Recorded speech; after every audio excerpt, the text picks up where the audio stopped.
नमस्ते दोस्तों, मेरा नाम अनिल है। मैं आपको मैथ पढ़ाऊँगा। देखो, मैथ एक सिंपल सब्जेक्ट है अगर हम उसको सही ढंग से पढ़ेंगे तो। देखो, मैथ का तुम्हारे एग्रीकल्चर में वेटेज भी बहुत ज़्यादा है। और अगर पहला चैप्टर है मैट्रिक्स, इस मैट्रिक्स को अगर तुम अच्छे से कर लोगे तो 70% तुम नंबर लेके आ जाओगे। इतना सिंपल ईज़ी चैप्टर है, अच्छे से करोगे तो अच्छे नंबर आ जाएँगे, ठीक है? अब देखो मैट्रिक्स से पहले मैं ये बता दूँ तो मैट्रिक्स है ना होता क्या है? देखो पहले तो ये समझ लो संख्या और नंबर में क्या फ़र्क है। संख्या यानी 1, 2, 3, 4, 5 से लेके 9 तक ये सब संख्या होती है और नंबर संख्याओं को संख्याओं का समूह ही नंबर कहलाता है। जैसे 7 4 इसको क्या बोलेंगे? चौतर। चौतर एक नंबर है। 570 570 ये क्या है? नंबर है। 820 ये क्या है? नंबर है। अब देखो उन्हीं नंबर को संख्या और नंबर में आपको पता चल गया। अब इन्हीं नंबर को एक बॉक्स आयताकार में सही क्रम के साथ लिखना ही मैट्रिक्स कहलाता है। देखो मैंने क्या लिखा? संख्याओं को सही क्रम तथा सही ऑर्डर के साथ आयताकार में लिखना ही एक मैट्रिक्स कहलाता है। मैट्रिक्स का मैं सीधा सा ये बोलूं तो सही क्रम और नंबर का होना जरूरी है। हम अपने हिसाब से कोई भी नंबर ऐसे नहीं लिख सकते हैं। अब उनका क्रम और ऑर्डर ऑर्डर सही होना चाहिए तभी वो एक मैट्रिक्स कहलाएगी। 10 और 20 एक मैट्रिक्स है। आपके दिमाग में आ रहा होगा, आप सर ने बोला कि जो नंबर है उनको लिखना मैट्रिक्स में, वो एक नहीं, उनको आयताकार में लिखना एक मैट्रिक्स है। अब ये देखो इसके नियम कैसे हैं, कौन सा मैट्रिक्स कैसा होता है, इसके कितने प्रकार होते हैं और कैसे मैट्रिक्स के सवाल बनते हैं और कैसे तुम्हारे एग्जामिनर तुम्हें सवाल देगा, वो सब हम डिस्कस करेंगे, ठीक है? पहले ये देखो, संख्या को सही क्रम तथा सही ऑर्डर के साथ आयताकार में लिखना ही क्या कहलाता है? मैट्रिक्स कहलाता है। इतना है समझ में बच्चों? अब देखो matrix,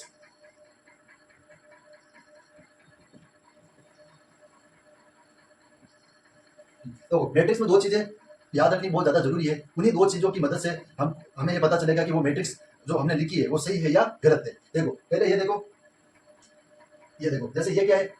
A B C D, इसमें कितने नंबर है? 4 नंबर है। 1 2 3 4 7 8 9 10, कुछ भी नंबर लिख सकते हैं। मैंने एग्जांपल के साथ लिखा ए बी सी डी। अब देखो इसको क्या बोलेंगे? ये जो लाइन है सीधी सीधी लाइन को हम क्या बोलते हैं? रो बोलते हैं। आर ओ डब्ल्यू, रो। और ये जो ये वाली लाइन को क्या बोलेंगे? रो। और नीचे वाली यहाँ से ऊपर से नीचे आएंगे उसको क्या बोलेंगे हम? कॉलम। ठीक है, रो और कॉलम बोलते हैं, ठीक है? अब देखो किसी भी मैट्रिक्स में कितनी संख्या आएगी या फिर कितने नंबर आएंगे वो हमें कैसे पता चलेगा कि उसके अंदर रो और कॉलम कितने हैं? जैसे इसके अंदर कितने हैं रो? एक रो है, एक दो रो है, एक ये रो होगी और एक रो ये होगी, दो रो है। और इसके अंदर कॉलम कितने हैं? एक ये कॉलम हो गया और एक ये कॉलम हो गया। 2 इंटू 2 मतलब 2 ही रो है और 2 ही कॉलम है। तो मैं ये पूछ लूं तो इस मैट्रिक्स के अंदर टोटल संख्या कितनी आएगी? तो हमेशा याद रखना, अगर रो इंटू कॉलम कॉलम को हम मल्टीप्लाई करेंगे तो इस उस मैट्रिक्स के अंदर कितनी डिजिट्स है, कितने नंबर है वो हमें पता चलेगा। तो देखो 2 इंटू दो इक्वल टू 4। ये 4 क्या है? इसके अंदर नंबर है एक ए बी सी डी, ये 4 नंबर ही है, मतलब 4 ही अल्फाबेट है वगैरह, कुछ भी लिख सकते हैं हम। तो ये 4 क्या है? इस मैट्रिक्स में आने वाले आयताकार के शेप में आने वाले ये क्या है? संख्या है समझ में? अब देखो मैट्रिक्स को हम रिप्रेजेंट कैसे करते हैं ये हम समझेंगे। जैसे मान लिया कोई मैट्रिक्स ए है, ठीक है? मान लिया कोई मैट्रिक्स ए है, भाई नाम दे सकते हैं ना। ये कोई बॉक्स टाइप आयताकार है, उसके अंदर नंबर है, उसको मैंने नाम दे दिया ए, कोई मैट्रिक्स है, ठीक है? उसके अंदर ए इंटू आई जे। इस आई जे का मतलब क्या है? इस आई जे का मतलब ये होता है कि जो पहली रो है उसमें पहला नंबर, पहली कॉलम है उसका पहला कॉलम, पहली रो मतलब ये वाली रो, और कॉलम यानी कॉलम ये वाला।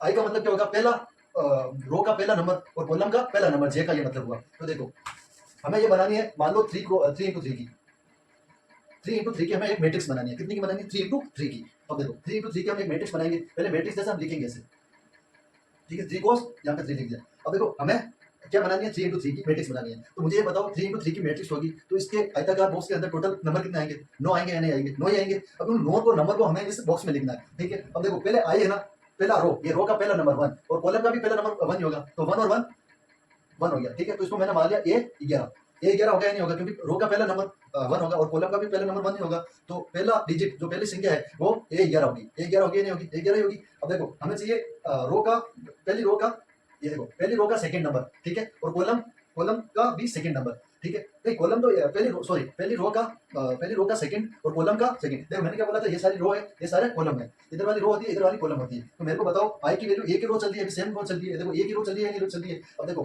तो ये आई की वैल्यू तो 1 ही होगी, लेकिन कॉलम सेकंड आ गया ना, ये कॉलम तो ये हो गया, अब ये कॉलम में सेकंड वाला आएगा तो कॉलम सेकंड हो गया, तो ए 11 ए 12 हो जाएगा। हो जाएगा नहीं हो जाएगा? अब देखो कॉलम सेम फिर से थर्ड नंबर में सेम चलेगी तो ए 1 हो गया, लेकिन कॉलम तीसरा आ गया, ये देखो ये तीसरा तीसरा कॉलम आ गया, तो इसमें क्या होगा? ए 13। अब देखो अब जो सेकंड है, सेकंड लाइन में भी आएगा, लेकिन सेकंड लाइन में रो भी बदल गई, मतलब ए 11 ए 12 ए 13, पहली रो खत्म हो गई, अब सेकंड रो आएगी। तो पहला वर्ड क्या आएगा? ए 21 लिखूं तुम, लेकिन कॉलम तो सेम ही है भाई, इसमें एक ही कॉलम है। ए 11 मतलब 1 11 मतलब रो का पहला वर्ड और कॉलम का दूसरा, ठीक है? तो जो कॉलम है, कॉलम का पहला भी 21 होगा और ए 22, इसमें ए 22 होगा। ए 22 कैसे होगा? रो का सेकंड और सेकंड कॉलम का सेकंड, ठीक है? अब ए 23 कैसे होगा? सेकंड रो का पहला और थर्ड कॉलम, ये कॉलम चेंज हो गया ना, इसलिए। अब देखो ए 31 ए 32 इसी सेम सेम ए 33। आया समझ में? कितना समझ में आया बच्चा? ठीक है।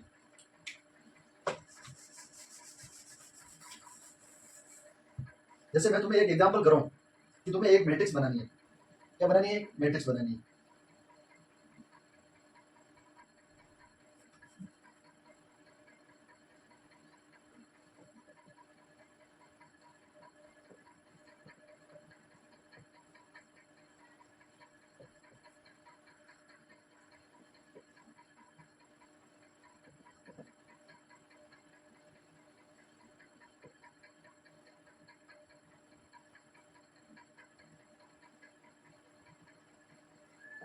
देखो ये क्या लिखा है मैंने, एक मैट्रिक्स बनाओ 2 क्रॉस 2 की। अब 2 क्रॉस 2 की मैं एक मैट्रिक्स बनाऊंगा तो उस आयताकार वाले डिब्बे के अंदर टोटल नंबर कितना आएंगे, 4 नंबर आएंगे। ये तो तुम्हें सबको पता है। अब देखो चार, पहले मैट्रिक्स बना ली। अब देखो यहाँ पे क्या आएगा ये बताओ। पहला डिजिट क्या होगा, A11 होगा या नहीं होगा। दूसरा A12, तीसरा A21, चौथा A22 होगा। अब देखो A11 हमें क्या बोला है कि ना जो A11 है वो I प्लस जे के बराबर है। कितना है, I प्लस जे के बराबर है। तो I की वैल्यू 1 है और J की वैल्यू 1 है, क्योंकि पहली रो का मतलब पहली रो का पहला अक्षर 1 ही होगा और पहली कॉलम का पहला ये भी 1 ही होगा। तो इसमें I और J की वैल्यू क्या है, 1 और 1। तो 1 प्लस 1 कितना हो गया, 1 और 1 2 हो गया। हो गया नहीं होगा। दूसरा A12 मतलब पहली रो का सेकंड वाला, रो तो सेम ही है बच्चा, तो पहली रो का पहला अक्षर 1 हो गया तो I की वैल्यू 1, लेकिन कॉलम चेंज हो गया। ये सेकंड वाला कॉलम इधर चेंज हो जाएगा तो 1 या I की वैल्यू हो जाएगी और J की वैल्यू 2 हो जाएगी। तो I प्लस J 1 प्लस 2 कितना हो गया, 3 हो गया। वैसे कि वैसे A21 इसमें सेकंड में आपकी बात क्या हो जाएगा, रो चेंज हो जाएगी। रो चेंज हो जाएगी तो जो सेकंड वाला नंबर है, सेकंड वाला डिजिट है उसका मतलब सेकंड रो का जो पहला है वो 2 हो जाएगा I की वैल्यू, और कॉलम चेंज हो गया, कॉलम सेम हो गया। कॉलम तो सेम ही है ना ये वाला, तो 2 प्लस 1 कितना हो गया, 3 हो गया। और इसमें 2 प्लस 2 कितना हो गया, 4 हो गया। तो ये कितनी होगी, 2 क्रॉस 2 की मैट्रिक्स होगी। आया समझ में। ऐसे कैसे 3-4 क्वेश्चन मैं करूंगा, आपको दूंगा।